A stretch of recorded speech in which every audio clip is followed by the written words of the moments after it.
Pan-Africanism represents a powerful movement and ideology dedicated to fostering unity among all people of African descent, grounded in the conviction that those on the continent and throughout the diaspora share a common history and destiny. Emerging prominently in the early 20th century from the United States and the Caribbean, it gained momentum through visionary leaders such as Marcus Garvey, W.E.B. Du Bois, Kwame Nkrumah, Malcolm X, and Haile Selassie. In the American context, these figures played a pivotal role in connecting the African-American fight against racial injustice, including Jim Crow segregation, broader anti-colonial struggles in Africa, forging an enduring transatlantic alliance that continues to shape contemporary efforts like the Black Lives Matter movement. Despite its inspiring legacy, Pan-Africanism faces significant odors in the modern era. Internally, strong nationalistic tendencies among African leaders often overshadow the dream of continental unity, while problems such as corruption, ineffective governance, and persistent conflicts undermine collective progress. Externally, neo-colonial influences persist through exploitative trade agreements and debt burden that erode sovereignty, compounded by socio-economic divides, including perceived gap between continental Africans and the diaspora, as well as widespread poverty and youth unemployment that fuel instability across the region. Looking ahead, the path forward for Pan-Africanism lies in enhancing the continent's youthful energy, as projection indicates that 75% of Africa's population will be under 35 by 2030. Empowering young activists through digital platforms and social media can amplify voices and organize effectively, while advancing economic integration via frameworks like the African Continental Free Trade Area (AFCTFTA) offers tangible progress. Equally vital are calls for reparation addressing the legacies of slavery and colonialism, alongside initiatives to decolonize knowledge by elevating African scholarship and reframing history through an authentic continental lens. Let's take a deep dive. As Pan-Africanism moves deeper into the 21st century, its strategies and discourse are evolving. For instance, the rise of social media and mobile technology has revolutionized how Pan-African messages are disseminated and new networks are built. Through platforms like Twitter, Facebook, and TikTok, activists from Dakar to Detroit can mobilize, share strategies, and highlight injustice in real time. These platforms not only amplify voices previously marginalized in mainstream discourse, but also foster new forms in intra-African and diaspora solidarity. The rapid flow of information and ideas has helped shift Pan-Africanism from formal conferences and elite intellectual circles into a popular grassroots-driven movement. Education and the decolonization of knowledge remains at the forefront. For generations, Africans and diaspora histories have been filtered through colonial lenses, often ignoring indigenous perspectives, achievements, and philosophies. Today, Pan-African scholars and educators are reclaiming platforms in schools, universities, art, and media to share untold stories and develop new curricula that reflect authentic African experience. This project is inseparable from the larger struggle for dignity. It aims to inspire pride in African identity and aim new generations with the intellectual tools to challenge oppression, both locally and globally. The demand for reparation is also gaining serious traction as a core tenet of modern Pan-Africanism. Activists urge that justice requires more than symbolic gestures or apologies for slavery and colonial exploitations. It also demands tangible restitutions. Movements are increasingly building legal and political cases for financial compensation, the return of looted artifacts, and investment in education and infrastructure. These calls resonate not just in Africa and the diaspora, but across the globe as societies reckon with their colonial past. Economic potential, if cultivated and protected, offers hope for a more robust unity. Projects such as AFCFTA can help break the continent's dependency on former colonial powers and global superpowers. By facilitating trade and movement across African borders, investing in infrastructure, and building regional markets, Pan-Africanism can become not just a cultural political force, but an economic powerhouse. This vision, long held by figures like Kwame Nkrumah, is being strengthened by emerging entrepreneurs and technologists who see a future of African-led innovation. At the cultural level, Pan-Africanism remains a lively unifying force. Music, literature, and art, whether the sounds of Afrobeat, the poetry of Maya Angelou, or Pan-African film festivals, have helped bridge gaps between different African-descended communities. Through these expressions, common struggles, joy, and aspirations that are shared, deepening the sense of global kinship that underpins the ideologies of Pan-Africanism. Political unity remains a more distant goal, but there are glimmers of possibilities.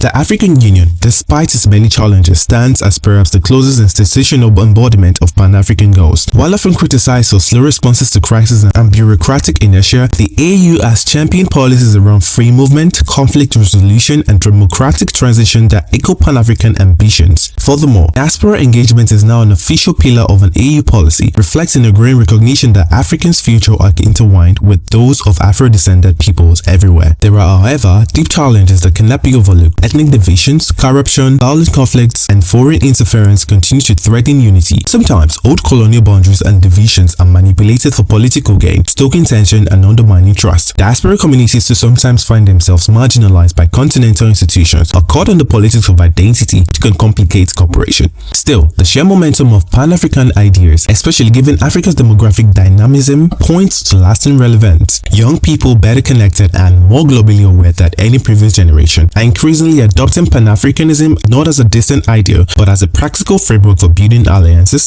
starting business, and launching movements that transcend old barriers. Ultimately, Pan-Africanism remains a project in motion. As old God leaders step aside and a new generation emerges, the meaning and possibilities of Pan-African unity are being redefined in real time. In every rally for racial justice, every call for economic reform, every campaign for the return of stolen treasures, and every classroom that teaches African histories on African terms, the spirit of Pan-Africanism endures. In conclusion, Pan-Africanism is both a heritage and living, evolving project. Its roots lie in resistance to slavery, racism, and colonialism, but its branches stretch into the future, animated by aspirations for justice, prosperity, and unity. Whether through political mobilization, cultural creativity, economic cooperation, or educational reform, Pan-Africanism seeks to forge a world in which every person of African descent can stand together, proud and free, shaping their destinies across continents and generations. Confidential Intelligestia History Channel.